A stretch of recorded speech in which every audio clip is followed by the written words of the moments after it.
Hi everybody, it's Adam Bushnell the author, and thank you so much for joining me for chapter 10 of Quests in Epica. This will take us to the halfway point in the book. 20 chapters altogether. So far, Emily has managed to at last travel to a magical land called Epica, and her friend and neighbour Don is in trouble. But he's also gone by the name of Victor, according to this new character, Baba Yaga Bonylegs.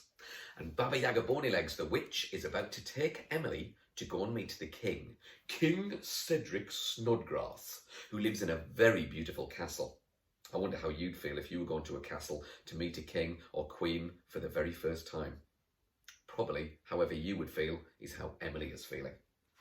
But let's get on with chapter 10 of Quests in Epica. The chapter is called King Cedric Snodgrass. The drawbridge was lowered and landed with a heavy thud. Baba Yaga Bonylegs and Emily stepped onto the chestnut wood and walked towards the huge gaping entrance to the castle.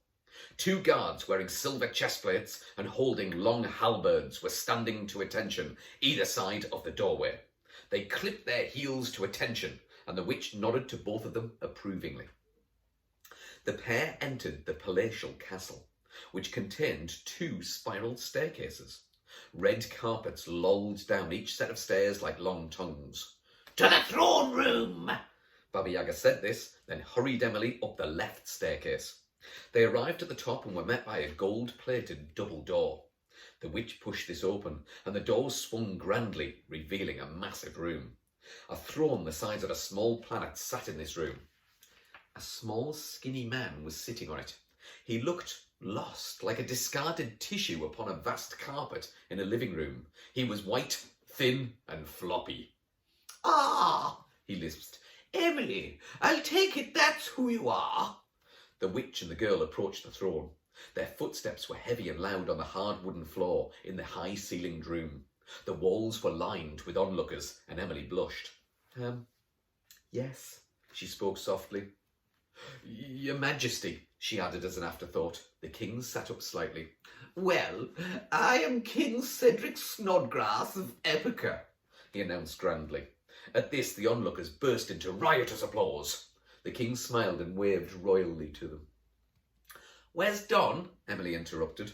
The applause promptly stopped. The king's brow furrowed and glared at the girl. "Who?" he asked. "She means Victor," interjected Baba Yaga. "Ah, yes, the reason for your presence before me," smiled the king. It was the sort of smile that a crocodile does just before it eats your head, or so Emily imagined it would be. "Victor is my champion. I sent him to dispatch a monster that's been ruining my kingdom. He has not returned. You will go and find him." He pointed a finger daintily as he spoke the word "you." "If he's dead, then you will kill the monster and become my new champion." "I can't kill monsters," Emily gasped. "Give her a horse from the stable, old woman, and send her in the right direction."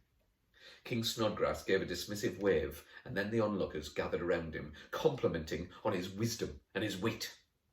"But I can't kill monsters," Emily whimpered to the witch as she ushered the girl out of the room and down the staircase. "You can with my help," came the reply. "Anyway, it won't come to that. Victor is alive. He just needs your help." "How do you know? How can I help him?" The questions remained unanswered, and the two walked to the back of the entrance hall. They walked through room after room, each bustling with activity. Hand servants, cooks, cleaners, maids, guards, all ignoring Emily and Baba Yaga, getting on with his or her given task. They soon entered a courtyard. A horsey smell filled the air, and Emily smiled. "Who farted would love it here," she smiled. "Who?" "My pony," Emily sighed. "What kind of name's that?" Without waiting for the reply, Baba Yaga pointed to the stables. "You'll need a new one. Pick one for there, but hurry." "Wait, this is a magical world, isn't it?"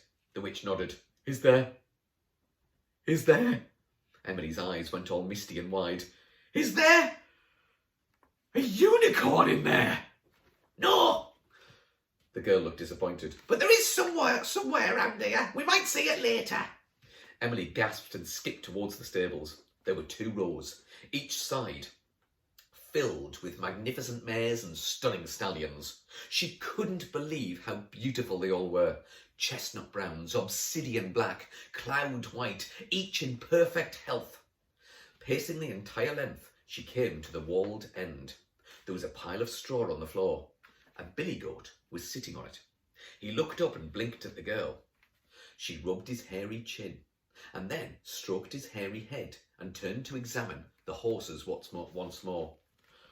"What you doing?" said a voice. Emily turned, but there was no one there. "Yes, it's me," said the same voice. "What you doing?" The goat looked at her and smiled. Did you just speak?" "Yeah," said the goat, getting to his feet. "My name's Dave. What you doing?" "Wow, a talking goat," gasped Emily. "I'm choosing a horse. I'm on a quest to find my friend. Can I come?" Dave the goat gave his best smile. "No, I need a horse, not a goat," Emily smiled back. "Sorry."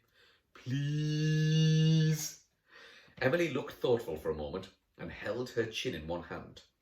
"Well, you are a talking goat, which is quite cool," Emily sighed, rubbing a ponderous finger over her chin.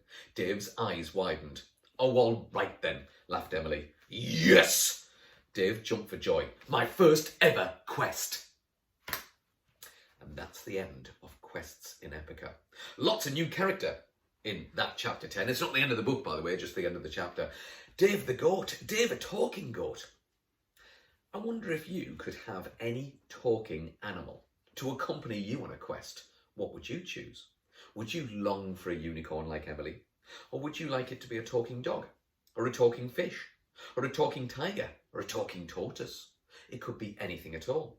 Maybe you could draw a picture of your talking animal that would be your sidekick. And then you could send it to me via my website or get in touch on Instagram, Facebook, Twitter. Send me your ideas for your talking animals. I would love to see them. In the meantime, don't forget to tune in to my live storytelling channel on this channel, Adam Bushnell. And don't forget to tune in for chapter 11 of Quests in Epica, which will be coming very soon. Tell your friends about this channel as well. Subscribe and like, and let's get Epica out there to as many people as we can. Anyway, thanks for joining me. Bye for now.